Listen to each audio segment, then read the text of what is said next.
कराची सूबा नहीं बन सकता है, एक बड़ी सियासी जमात बीच में खड़ी हो गई, ऐलान कर दिया। मामला क्या हुआ है? क्या कौमी असेंबली को ताला लगा दिया जाए? ये दावा किसकी तरफ से किया गया है? जमहूरियत खत्म कर दी जाए? जमहूरियत ने कुछ नहीं दिया। क्या असेंबली या हुकूमत खत्म होने वाली है? नमाज़े जुमा जिसने नहीं पढ़ी अब उसे सजा होगी, ये ऐलान भी हुआ। हमारी बिल्ली हमसे ही मियाऊं कौन कर रहा है? खुशखबरी खुशखबरी खुशखबरी, तहरीके इंसाफ वालों के लिए खुशखबरी, खान आ रहा है। बिलावल को फोन कर दिया गया और कराची में धमाकों के पीछे कौन मुलव्विस है?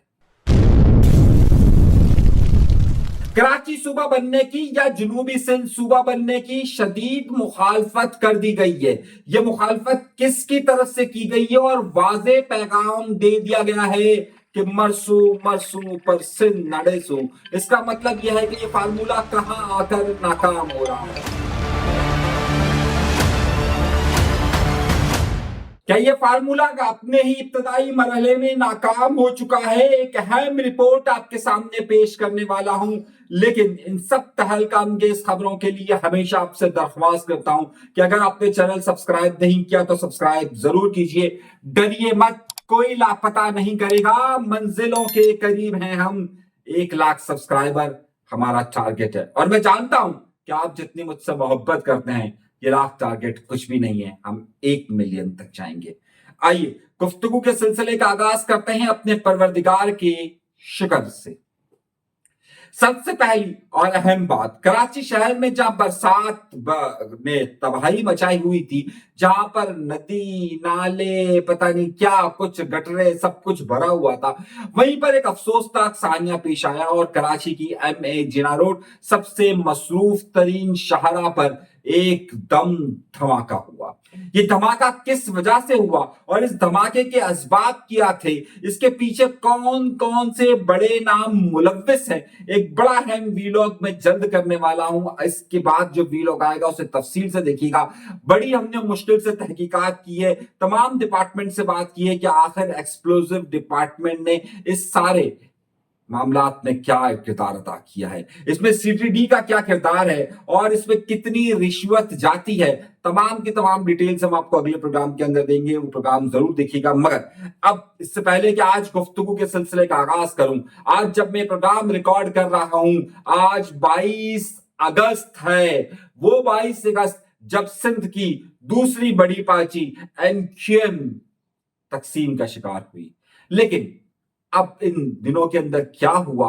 क्या अल्ताफ हुसैन साहब की वापसी मुमकिन है? क्या दोबारा से MQM एक हो सकती है? और क्या MQM का अगला ढांचा मुमकिनात में से? इस पूरे पर हम आपको आगे चलकर एक्सक्लूसिव खबर देंगे। लेकिन उन सबसे पहले एक बहुत बड़ी खबर और बहुत बड़ा मामला, आपको याद होगा ये खबर सबसे पहले मैंने दी थी कि पूरे पाकिस्तान के अंदर ये डिस्कशन शुरू होने वाला है कि जनाब नए सूबे बनाए जाएं। और इस नए सूबे बनाने के पीछे क्या फार्मूला है ये मैंने आपको बताया था और मैंने आपसे कहा था कि अब सिर्फ कराची की बात नहीं की जा रही बल्कि जनूबी सिंध सूबे की बात की जा रही है।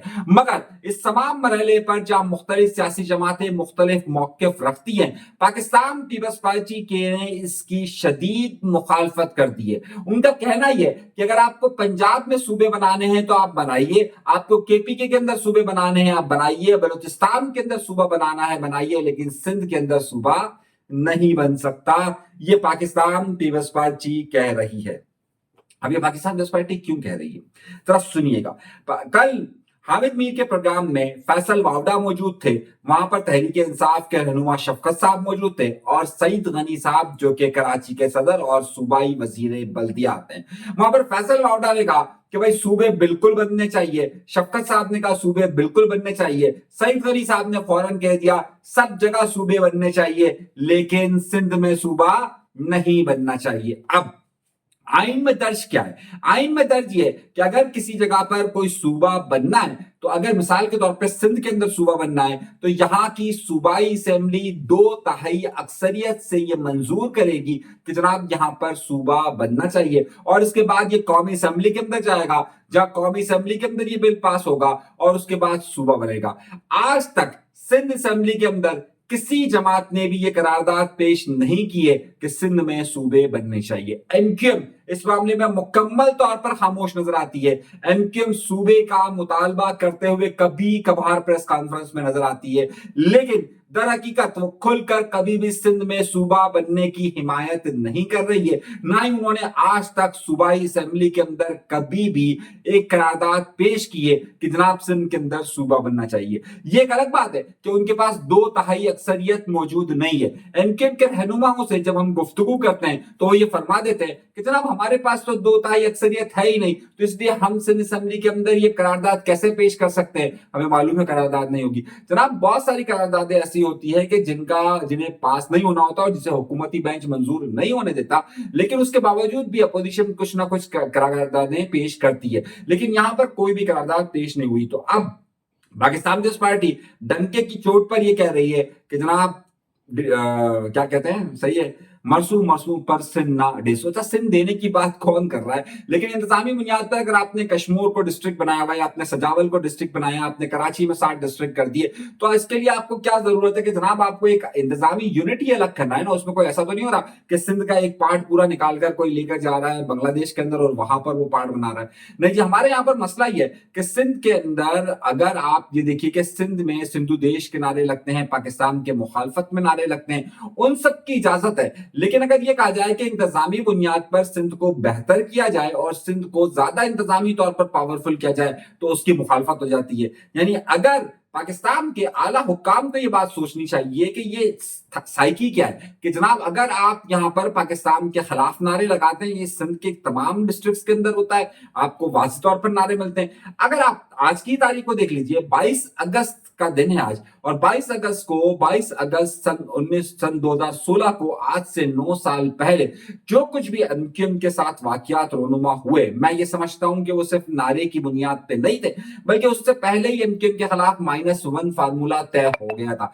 अब सिर्फ उस दिन तो -1 फार्मूले को आखिरी शक्ल दी गई है, वरना उससे पहले ही एमक्यूएम में आपको मुस्तफा कमाल साहब की तश्कील, आपको एमक्यूएम पाकिस्तान के लोगों का इधर उधर होना, ये सब पे एक फार्मूला तय था। सिर्फ उसमें आखिरी जो कील थी बस उस दिन ठुकी गई थी और उसके बाद ये मामला हुआ था। उसी शाम को जो है वो पहले ही फैसला हो चुका था। ख्वाजा इजहार और डॉक्टर फारूक सत्तार साहब जो प्रेस कॉन्फ्रेंस करने के लिए गए थे, वो यही प्रेस कॉन्फ्रेंस करने के लिए गए थे कि जनाब हमारा लंदन से कोई ताल्लुक नहीं, और ठाकुर आ गया था और ठाकुर उनको लेकर गया था। लेकिन अब उसके बाद आपने उस नारे की बुनियाद पर पूरी एमक्यूएम को तहस नहस कर दिया। लेकिन यही नारे अगर सिंधु देश के लोग या दीगर लोग ये नारे लगाते हैं, तो आज तक ये बात समझ में नहीं आई है कि उनके खिलाफ ये बात क्यों नहीं होती। लेकिन अगर सिंध की इंतजामी तकसीम की बात हो तो कहते हैं जनाब मरसू मरसू पर सिंध ना डेसू। लेकिन अगर ये बात तो वफाक को सोचनी चाहिए कि अगर आप वफाक की नुमाइंदगी करते हैं और एक शख्स वफाक से अलहदगी की बात करता है, तो हम उसकी तो मुखालफत नहीं कर रहे, लेकिन अगर कोई ये बात कह रहा है कि इंतजामी यूनिट्स को बेहतर होना चाहिए, तो कह देते हैं कि नहीं, ये नहीं हो सकता। ये एक सोचने की जगह है कि आखिर ऐसा मामला हो क्यों रहा है और इतनी शिद्दत आ क्यों रही है। एमक्यूएम अपने वजूद को अब बरकरार उस तरीके से नहीं रख पा रही है। आज भी ये सवाल बहुत ज्यादा किया जा रहा है कि क्या एमक्यूएम एक हो सकती है। एमक्यूएम सिर्फ और सिर्फ उस सूरत हाल में एक हो सकती है कि जब उनकी जो अब तक की जो एमक्यूएम दर हकीकत फार्मूला ही अल्ताफ हुसैन साहब है ना, मतलब अगर आप एमक्यूएम को अल्ताफ हुसैन साहब से अलग, अल्ताफ हुसैन साहब को एमक्यूएम से अलग नहीं कर सकते, जब तक वो एक फोर्स यहां पर यूनाइट नहीं होती है या उनके जीरा से इंतजामी यूनिट नहीं होता है, तब तक जो है वो ये एमक्यूएम इसी तरीके से रहेगी। और जाहिर है पाकिस्तान के मुतल्लिका हल्के या पाकिस्तान ने इस वक्त का जो सियासी ढांचा है वो कभी भी नहीं चाहता कि यहाँ पर दोबारा से एमक्यूएम उस तरीके से ताकत में आए और जिस तरीके से एक यूनिट पावर के तौर पर सिंध के अर्बन एरियाज या सिंध के शहरी इलाके एक यूनिट के तौर पर यहाँ पर काम करे। ये मेरा ख्याल से इस वक्त की ना पाकिस्तान कम्युनिस्ट पार्टी को गवारा है, ना मुतल्लिका हल्के ये चाहते हैं। तो ये इतना आसानी से पॉसिबल नहीं है कि जनाब ये फौरन हो जाएगा। अब उसके लिए आपको जाहिर बड़ी स्ट्रगल करनी पड़ती है, बड़ी जिद्दोजहद करनी पड़ती है, वक्त और हालात का इंतजार करना पड़ता है और उसके बाद जाकर फिर कोई फार्मूला तय होता है। एक बात तो बहुत ज्यादा अहम है। अब نئے صوبے کی تشکیل کے حوالے سے میں نے آپ کو بتا دیا 22 اگست آج 9 سال مکمل ہو گئے ہیں. اب اس میں صرف یہ ڈھانچہ اسی صورتحال میں آگے چل کر یہ سیاسی اسٹرگل ہے, پولیٹیکل اسٹرگل ہے, پھر وقت آپ کو ملتا ہے اور اس وقت کے مطابق آپ کب کھیلتے ہیں یہ ایک بہت ہے. جس طریقے سے اب یوں لگ رہا ہے کہ بہت سارے لوگ یہ کہہ رہے ہیں کہ تحریک انصاف کے لیے اچھا وقت آنا شروع ہو گیا ہے. دیکھیے سپریم کورٹ نے ان کے 8 مقدمات کے اندر ضمانت کو منظور کر دیا. دیکھیے سپریم کورٹ میں جانا, 8 کیسز میں ضمانت ہونا ایک الگ بات ہے, اور یہ بھی 9 مئی سے متعلق کیسز ہیں. اب آپ اگر غور کیجئے تو نئے 9 مئی ہونے سے پہلے ہی عمران خان پر 110 مقدمات تھے. 110 مقدمات تھے. اس میں ہائی کورٹ میں بلوے کے مقدمات ہیں, اس میں اسلام آباد کے اندر بلوے کے مقدمات ہیں, 190 ملین پاؤنڈ کے مقدمات ہیں, توشہ خانہ کا مقدمہ ہے. مطلب مقدمات کی تو لائن لگی ہوئی ہے نا. تو اگر اس میں سے 8 مقدمے بھی اگر ختم ہو جاتے ہیں تو آپ کو یہ کہتے ہیں جناب اب دیکھیے اب خان آ رہا ہے, کوئی خان کا راستہ نہیں روک سکتا ہے, خان ہر صورت میں آئے گا. میرا خیال ذاتی طور پر یہ, اور میں یہ سمجھتا ہوں کہ یہ بہت ہی ابھی انیشل باتیں, ابھی تک خان کے معاملات میں کوئی ڈیل متوقع نہیں ہوئی ہے. جو لوگ یہ سمجھتے ہیں کہ جناب بس خان کا وقت آنے والا ہے, خان کے یہ ممکنات ہیں, اگر حالات اسی طریقے سے رہے, اگر حالات میں عمران خان کی طرف سے لچک, دوسری طرف سے اسٹیبلشمنٹ کے ساتھ معاملات ان کے طے ہوتے رہے, تو ایک وقت آئے گا کہ ظاہر اس برف کو پگھلتے پگھلتے پگھلتے وقت لگتا ہے. میں سمجھ رہا ہوں کہ ابھی بھی سال, 1.5 سال, 2 سال کا وقت ہے کہ جناب اس کے بعد یہ صورتحال جا کر کہیں پر تھمے گی. یہ ابھی 1 سال پہلے تک اس بارے میں کچھ بھی کہنا میرے خیال سے ابھی مناسب نہیں ہوگا. ہاں جوش کے لیے ٹھیک ہے کہ بس خان آ رہا ہے, 8 مقدمات ختم ہو گئے, 190 ملین پاؤنڈ خراب ہو جائے گا, سب سارے مقدمات ختم ہو جائیں گے, ایسا اتنی آسانی سے ممکن نہیں ہوگا. کیونکہ اب یہ جو 8 مقدمات میں ضمانت ہے ان پہ جو ٹرائل ہے, جو کیس ہے وہ چل رہا ہے, لیکن ضمانت دی گئی. اب وہ کیس میں اگر سزا ہو جائے گی, پھر اس کیس کے خلاف ایک درخواست دی جائے گی, پھر وہ ضمانت ہوگی, پھر معاملات ہوگا. تو جو کیسز ہیں اگر سپریم کورٹ نے فیصلہ دیا ہے تو یہاں پر یہ معاملات چلتے رہیں گے. اگلی خبر کی طرف آتے ہیں اور پھر ہاں اب سب نے کہا جمعے کا دن ہے.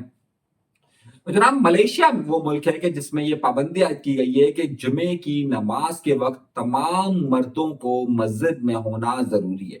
جو بھی لوگ جمعے کی نماز ادا نہیں کریں گے ان کے اوپر جرمانہ عائد کر دیا جائے گا.